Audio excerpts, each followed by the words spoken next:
Ahora vamos a ya empezar con la carnita, ¿no? ¿Qué son las criptomonedas? ¿Qué las respalda y por qué tienen valor?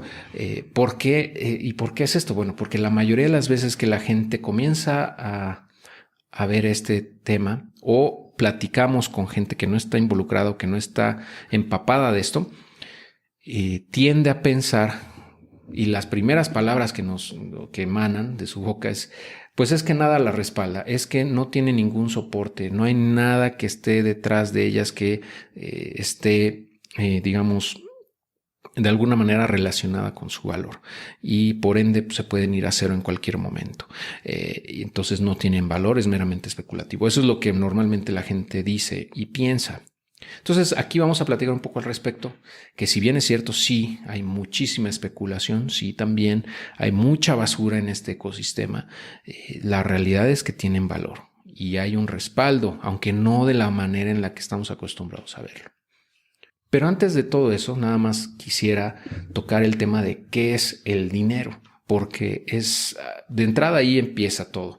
Si no tenemos claro qué es el dinero, entonces va a ser muy difícil que podamos ver a Bitcoin, por ejemplo, o a otras criptomonedas como un activo valioso. Entonces, ¿qué es el dinero en realidad? Aquí me estoy basando en estas características según Banjico, o sea, el Banco de México. Esta definición del dinero es, digamos, la oficial, ¿ok? Y bueno, ahí lo mencionan o lo definen como un medio de cambio, es decir, una característica del dinero es que es aceptado para la compra y venta de bienes y servicios, que es durable, transportable, divisible, homogéneo y de emisión controlada. ¿Por qué pongo esto en rojo de emisión controlada? Bueno, pues porque el dinero gubernamental, también conocido como fiat, es todo menos de emisión controlada. Y eso quedó, yo creo, mucho más claro a raíz de la pandemia en 2020, ¿no? Cómo se generó, cómo se creó dinero de la nada para, pues supuestamente combatir, ¿no?, el tema de la pandemia. Entonces, el punto es que se infló la oferta monetaria a un 30% o más de lo que existía. Es decir, en ese periodo de 2020 a 2021, más o menos, se creó más del 30% del dinero que existía en el mundo. O sea, de la nada. Eso, bueno, hay distintos mecanismos para hacerlo, para inyectarlo en la economía, pero bueno, al final de cuentas lo que pasó es que se emitió muchísima lana, ¿no? Y bueno, la inflación que estamos viviendo, que vamos a seguir viviendo en los años siguientes, es una consecuencia meramente de esa emisión descontrolada. Desde mi punto de vista fue descontrolada.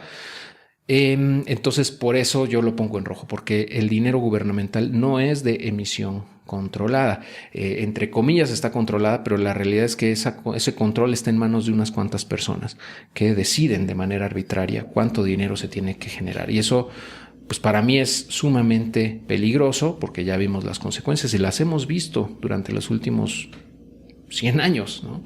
O sea, la inflación es la consecuencia de esa emisión constante de dinero, que si lo ves bien es un impuesto oculto para todos nosotros, porque los gobiernos crean dinero, lo inyectan en la economía y con esa lana se fondean para sus proyectos o lo que sea, pero al final diluyen el dinero que existe en la economía. Entonces, nuestro dinero vale cada vez menos gracias o debido a esa emisión de más lana.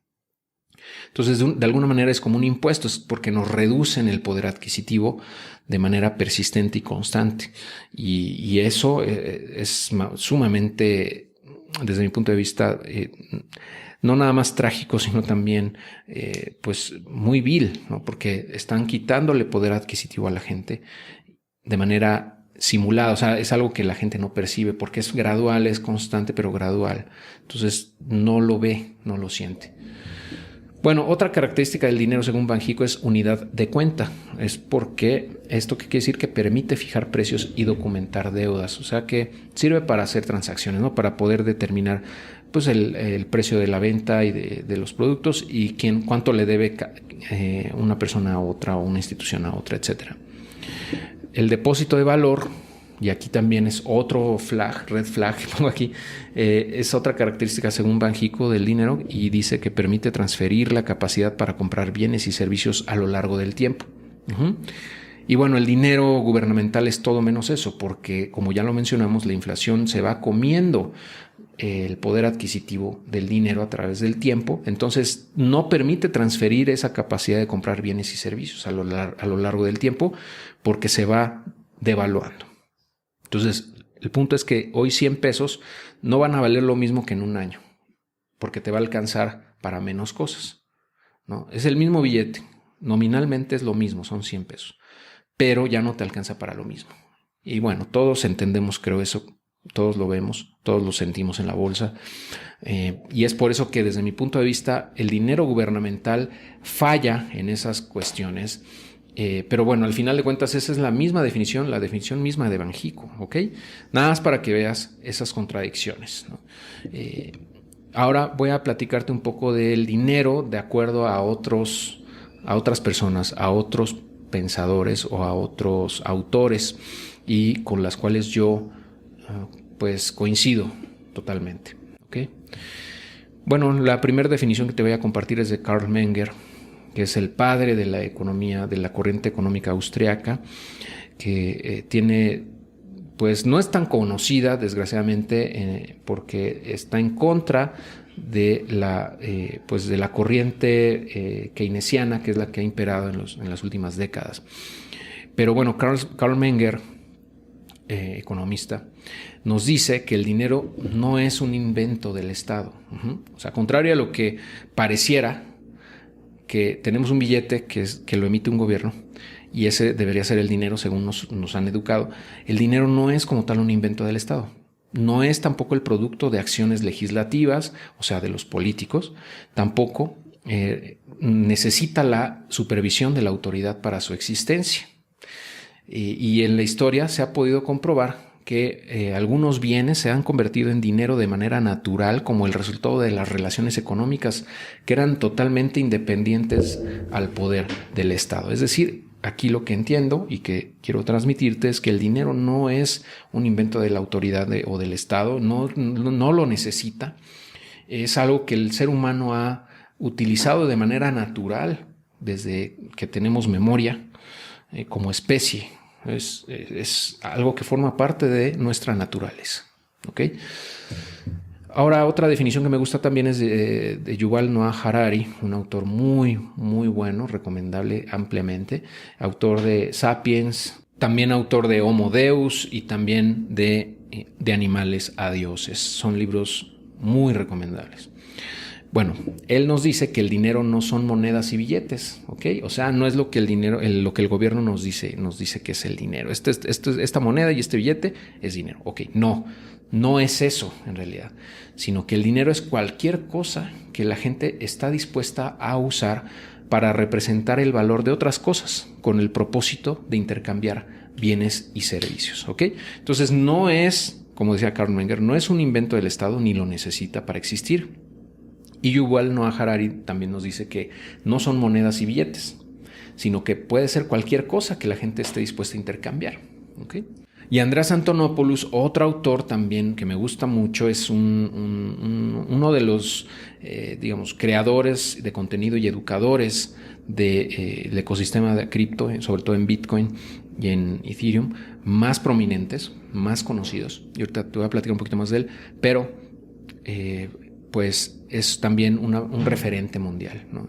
Y él nos dice que el dinero es tan antiguo como lo es nuestra civilización, lo que te decía, que es desde que tenemos memoria. Dice, es tan antiguo como la escritura. El dinero es un lenguaje, es un medio que utilizamos para comunicar valor. Y estoy totalmente de acuerdo con él, porque el dinero en realidad, como hemos visto en estas definiciones, puede tomar cualquier forma, no necesita del gobierno y es la manera en la que nos comunicamos. Básicamente son esas tres definiciones o ideas que quiero que entiendas, ¿no? Y que puedas asimiles, ¿no? Yo no le veo ninguna manera de refutar estos tres conceptos o estas tres definiciones. Y está totalmente demostrado. Por ejemplo, en el caso de lo que dice Andreas, que el dinero es tan antiguo como nuestra civilización, lo es. De hecho, las primeras formas de escritura que hay en la historia, o sea, que hemos podido encontrar en vestigios, en ruinas o en descubrimientos antropológicos o de civilizaciones perdidas, Lo primero, o las primeras formas de escritura, o escritos, mejor dicho, eran cuentas, eran libros contables. Era qué le debe qué a quién y cuánto. ¿Okay? Esos registros contables fueron las primeras cosas que estuvimos escribiendo. ¿Qué quiere decir esto? Que el dinero ya existía antes de la escritura. Y la escritura fue una manera de representar ese intercambio, ¿okay? Esas transacciones.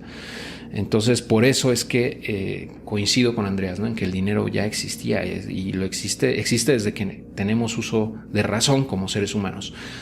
Y lo usamos como un lenguaje, como una manera de comunicarnos.